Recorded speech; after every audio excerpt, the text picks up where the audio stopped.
ओम भूर्भुवस्वः तत्सवितुर्वरेण्यं भर्गो देवस्य धीमहि धियो यो नः प्रचोदयात्। જે મંત્રના ઉચ્ચારણ માત્રથી માનવ મનના નકારાત્મકતા દૂર થાય છે તેવા આ દિવ્ય મંત્ર ઉર્જા આજે આપણને ખેંચી લાવી છે જામનગરના ગાયત્રી શક્તિપીઠ ખાતે। છોટી કાશીમાં જે ગાયત્રી શક્તિપીઠ આવેલું છે તે ભક્તિ, શક્તિ અને ઉર્જાનો એક સમન્વય છે। અહીં જોવા જઈએ તો અનેક પ્રકારના સેવા યજ્ઞો પણ થાય છે અને સાથે સાથે સંસ્કારોનું સિંચન પણ થાય છે। ત્યારે જામનગરના ગાયત્રી શક્તિપીઠ ખાતે આજે ખબર ગુજરાત આવી પહોંચી છે ત્યારે આપણે ગાયત્રી શક્તિપીઠમાં ચાલતા વિવિધ પ્રકારના સંસ્કારો તેમજ સામાજિક અને સેવાકીય કાર્યો વિશે માહિતી મેળવીએ। આજે આપણી સાથે જોડાયા છે ગાયત્રી શક્તિપીઠના મંત્રી અને ટ્રસ્ટી એવા વસોયાભાઈ। તો ચાલો તેમની સાથે વાતચીત કરીએ। ખબર ગુજરાતમાં આપનું સ્વાગત છે। જે રીતે વાત કરી કે ગાયત્રી શક્તિપીઠ છે એક ઉર્જાનું કેન્દ્ર છે કે જે મહામંત્ર ગાયત્રી મંત્ર છે તેનું નિત્ય ઉચ્ચારણ અહીં કરવામાં આવે છે।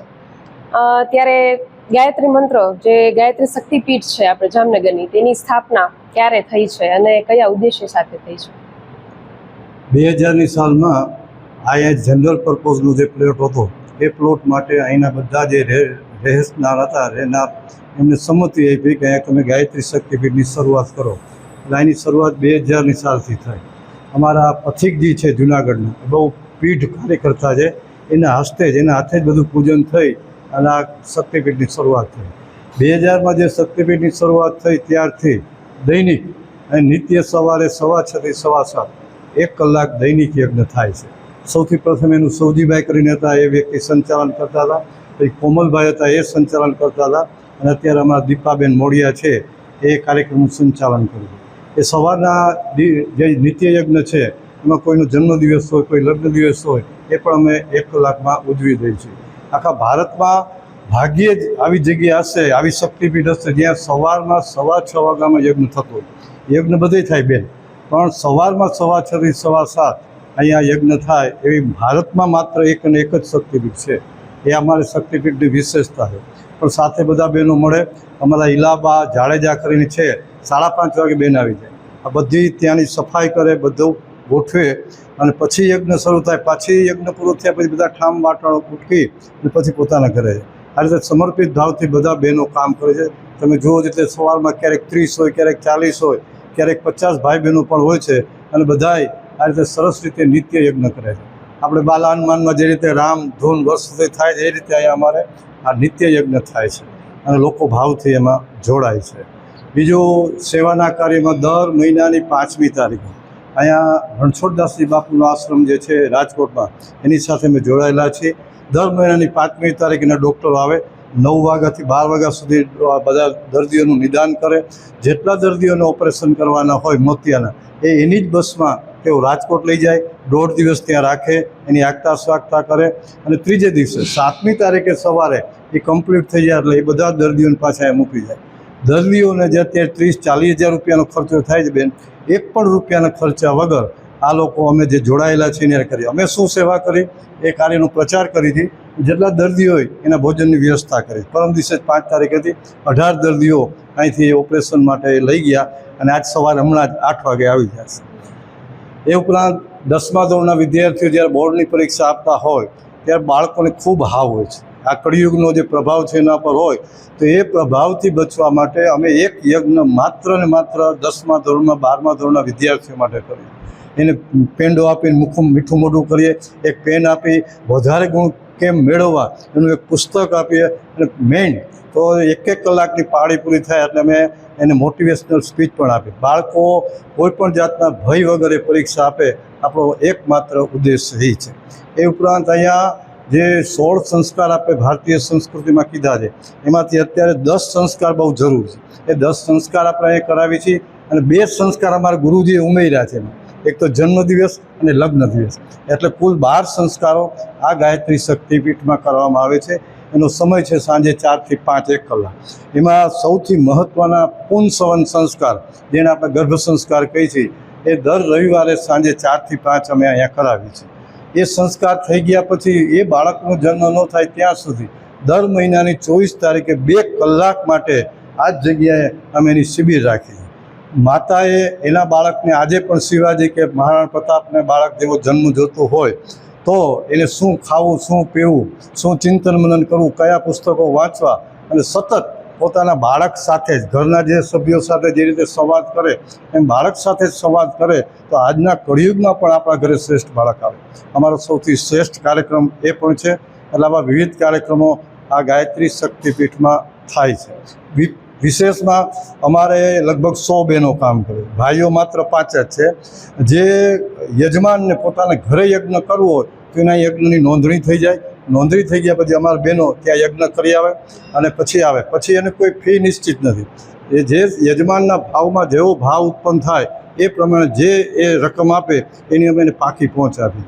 એક પણ પૈસો અહીંના જે કાર્યકર્તા જે પોતાના માટે વાપરતા નથી. એક જ ઉદ્દેશ છે જે અમારા ગુરુદેવની કલ્પના હતી, મારે ધરતીને સ્વર્ગ બનાવવું અને દરેક વ્યક્તિને દેવ જેવા બનાવવાની. કેવી રીતે બને? સદબુદ્ધિ બધાના જીવનમાં આવે અને એ સદબુદ્ધિ આપનાર જે ગાયત્રી મંત્ર 1958 પહેલાં આ ગાયત્રી મંત્ર માત્ર બ્રાહ્મણોને જ બોલવાનો અધિકાર હતો. ગુરુદેવે જે 24 વર્ષ તપ કર્યું એ તપની શક્તિને આધારે ગુરુદેવે કીધું કે ગાયત્રી મંત્ર સદબુદ્ધિનો મંત્ર છે. રાત્રે, દિવસે, મનમાં કે માઇકમાં ગમે ત્યારે બોલી શકાય. એ રીતે સદબુદ્ધિના પ્રચાર માટે અમારા બહેનો રાતને દિવસ કામ કરે છે. પ્લસ અહીંયા જે આપણે બેઠા છીએ ત્યાં જ 2 કલાકમાં અમે કાયદેસરના લગ્ન કરાવી દઈએ છીએ 9 દંપતીઓ, અને કાયદેસર જે શાસ્ત્રોક્ત વિધિથી લગ્ન થાય એ લગ્ન પણ અમે અહીંયા કરાવીએ છીએ. જીમ છે એ પણ ચાલુ છે. અમારા વર્ષાબેન દવે છે એનું સંચાલન થાય. પહેલાં રમેશભાઈ ત્રિવેદી હતા, એ અત્યારે નથી, એ સ્વર્ગમાં વયા ગયા. અત્યારે વર્ષાબેન છે જીમ કરે, એક્યુપ્રેશર સારવાર પણ આપે છે. એ એક વર્ગો એ સરસ ચાલે છે અને બપોર પછીનો સમય છે. એ ઉપરાંત યોગના ક્લાસો 3 વખત ચાલે છે. અત્યારે સવારે 6 થી 7, હમણાં જ 9:30 થી 10:30 અને બપોર પછી 5 થી 6, 3 રીતે આ રીતે યોગના ક્લાસો ચાલે છે. એનું સંચાલન કરનાર અલગ અલગ બહેનો હોય છે. એ ઉપરાંત મહત્ત્વનો એક સીવણનો કાર્યક્રમ છે. બહેનોને પોતાએ સ્વયંભૂ પોતાના તાકાત ઉપર ઊભું થવું હોય અને થોડીક આમદની મેળવવી હોય તો અમારા બેન વર્ષાબેન દવે એ પોતે જ એ બધાને સરસ મજાનું સીવણમાં લેટેસ્ટ બધું પણ મેટી કામ કે જે કહેવાય એ બધું પણ એને શીખવાડે છે. અને ઘણી બધી દીકરીઓ આ રીતે સીવણ કામ શીખીને તૈયાર થઈ ગઈ. એ ઉપરાંત દર રવિવારે આ બધામાં સારા વિચારો હોય તો જ બેન આપણે આગળ વધી શકીએ. આ જ હોલમાં દર રવિવારે સાંજે 5:30 થી 6:30 1 કલાક માટે સ્વાધ્યાય, સારા વિચારો, કરબંધ બાહ્ય દ્રષ્ટિ, અંતર તપાસ તારું ઝાંખીને જો જણાશે સાચું ચિતાર દિલ.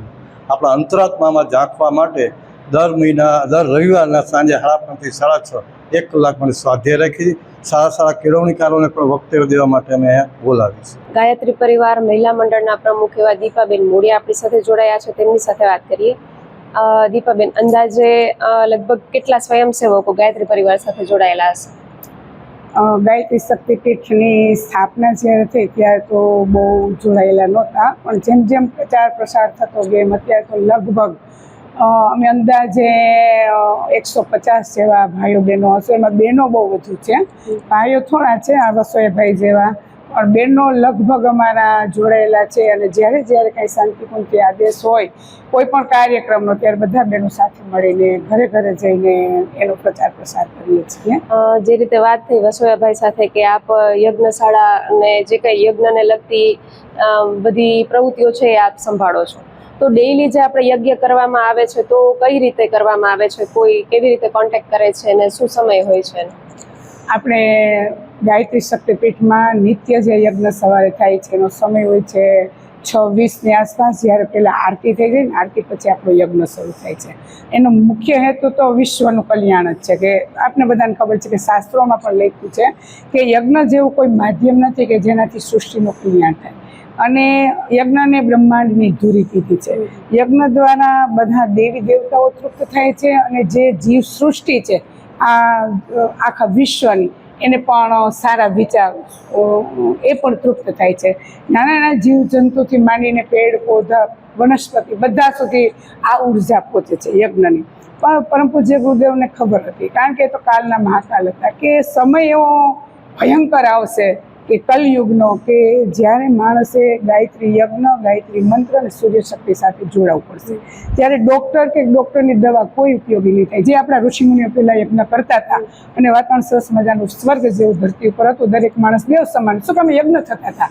યજ્ઞ થતા હતા એટલે પવિત્ર વાતાવરણ. જે પવિત્ર વાતાવરણમાં આપણે બધા રહીએ છીએ ત્યારે આપણા વિચાર પણ પવિત્ર બને છે. અને પવિત્ર વિચાર જ્યારે બને છે ત્યારે હંમેશા આપણે ખબર છે કે જેવા વિચાર એવું આપણું ચિંતન, મનન અને વાણી વ્યવહાર બધું થતું હોય છે. પવિત્ર વિચાર હોય છે એટલે બધા માણસો વચ્ચે પ્રેમ ભાવ હતો, લાગણી હતો, જે અત્યારની પરિસ્થિતિમાં આપણે જોવા મળતું નથી. ભયંકર પરિસ્થિતિ છે, ચારે બાજુ એવા રોગ છે કે જેના કોઈ દવા નથી, કોઈ ડૉક્ટર નથી. પરમ પૂજ્ય ગુરુદેવ છે દરેક વ્યક્તિ જ્યારે ગાયત્રી મંત્ર સાથે અને યજ્ઞ સાથે જોડાશે ત્યારે આ પરિસ્થિતિમાંથી આપણે બહાર આવી શકશું. અને એ કોણ કરી શકે? તો કે એક નારી કરી શકશે. નારીના હાથમાં એ છે જે ગર્ભોત્સવ સંસ્કાર. ભાઈએ તમને વાત કરી કે ગર્ભ સંસ્કાર અહીંયા ચાલે છે. ગર્ભમાં જ એને જો બાળકને સંસ્કાર આપણે આપી દઈએ કે આવનારી જે પેઢી છે મહામાનવની આવે, અને મહામાનવની જ્યારે પેઢી આ ધરતી પર આવશે, આપણે અત્યારે શહીદ ભગતસિંહ, સ્વામી વિવેકાનંદ, રામકૃષ્ણ પરમહંસ એવાની જરૂર છે. ડૉક્ટર, એન્જિનિયર તો આપણે બધા બહુ કરે, પણ અત્યારે ધરતીને શેની જરૂર છે આ પરિસ્થિતિ જોઈને? કે મહામાનવ. કે મહામાનવ ક્યારે જન્મ દેશે કે એક ગર્ભવતી બેનને એલર્ટ કરવામાં આવશે કે ભાઈ તમારે એક ઉચ્ચ આત્માને, દિવ્ય આત્માને જન્મ આપવા માટે શું કરવું પડે? તમારે પતિ અને પત્નીને પ્લાનિંગથી માંડીને બાળકના જ્યારે જન્મ થઈ જાય ત્યાર પછીના બધા સંસ્કાર સુધીને એને માહિતી આપવામાં આવે છે. અને ખૂબ અમારી ગાયત્રી શક્તિપીઠ સંગઠનમાં આ જો કાર્ય બધું ગાયત્રી શક્તિપીઠનું થાય છે તો સંગઠન, અને સંગઠન વિના કોઈ કાર્ય આપણે કરી શકતા નથી. ટીમ વર્ક બહુ સરસ અમારે ચાલે છે. અને ઘર ઘર સુધી અત્યારે લગભગ અમે ગામડે પણ જઈએ છીએ. અમે અમુક બહેનો તો એવા છીએ કે પ્રજ્ઞાપૂર્ણ કથામાં જ્યોત્સનાબેન મહેતા કરે છે, ચંદ્રબા રાઠોડ કરે છે, હસમુખભાઈ વ્યાસ કરે છે. તો કથાના માધ્યમથી, યજ્ઞના માધ્યમથી, સંસ્કારના માધ્યમથી ધ્યેય અમારો અત્યારે શું છે કે જન જન સુધી પહોંચવું છે.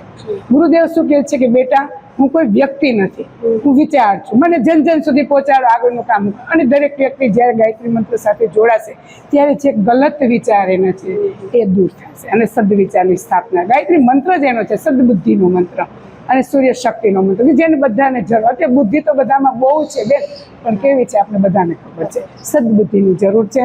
એ સદબુદ્ધિ માટે ગાયત્રી મંત્ર અને ગાયત્રી યજ્ઞ રોજ સવારે અમારે અહીં 6:20 યજ્ઞ શરૂ થઈ જાય છે. જે લોકોના જન્મદિવસ હોય, લગ્ન દિવસ હોય, એ લોકો ઓફિસનો કોન્ટેક્ટ કરે છે. અને કોન્ટેક્ટ કદાચ ના કર્યો હોય ને એમનામ આવી ગયા હોય તો અમારે 1 કુંડી, 2 કુંડી, 3 કુંડી રોજનો યજ્ઞ હોય છે. અને બધા વિશ્વના, અને જે લોકોના જન્મદિવસ હોય એને ઉજ્જવળ ભવિષ્યની ત્યાં આહુતિઓ અપાય છે. અને પછી છેલ્લે એને પુષ્પવૃષ્ટિ કરીને અમે આશીર્વાદ આપીએ છીએ. એટલે લોકોને ખૂબ એના ફાયદાઓ થાય છે. અમને તો એટલા બધા અમને ફોન આવે કે બેન અમારા વ્યક્તિ બીમાર છે તો એની આહુતિ તમે આપજો.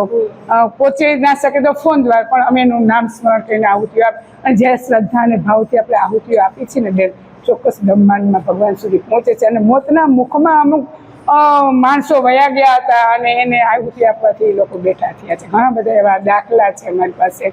અને જેની કોઈ દવાથી પણ ફેર ના પડતો હોય ત્યારે આજે આપણે આહુતિઓ આપીને પછી જે ભસ્મ છે, ચેતનુપાનું જળ છે, એ પીવાથી પણ આરોગ્ય. જો અત્યારે 2 બહેનો આવ્યા હતા, એને સારું થઈ ગયું એટલે એ લોકો અત્યારે 2 બહેનો બેસવા આવ્યા કે અમારી તબિયત સારી નહોતી પણ અહીંયા અમે એમ કે મનમાં પ્રાર્થના કરી કે અમે સારા થઈ જશું તો યજ્ઞમાં જશું.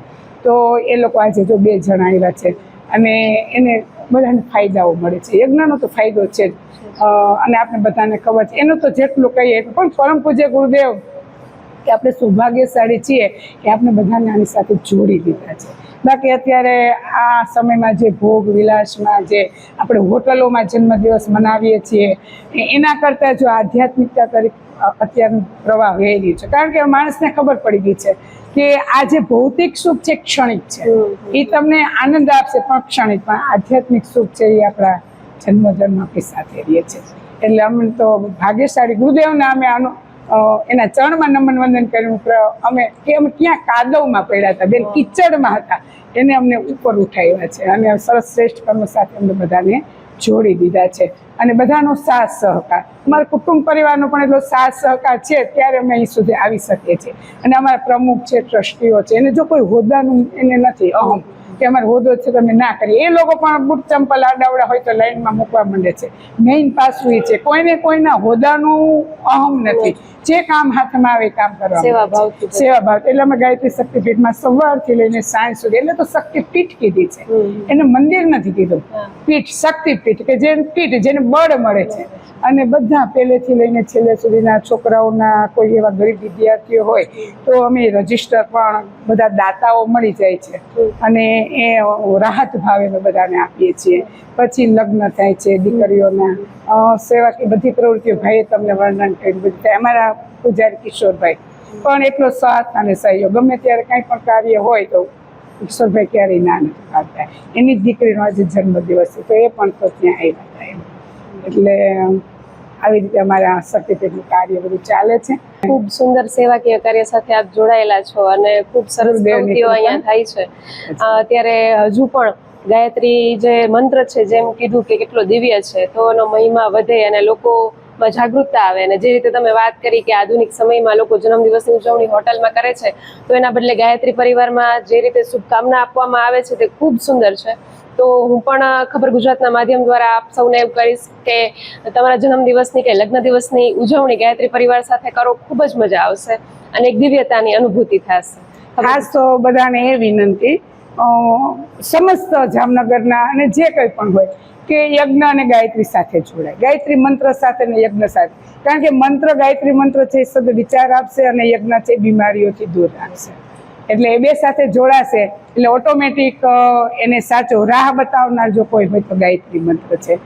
તો ખૂબ ખૂબ આભાર આપનો પણ.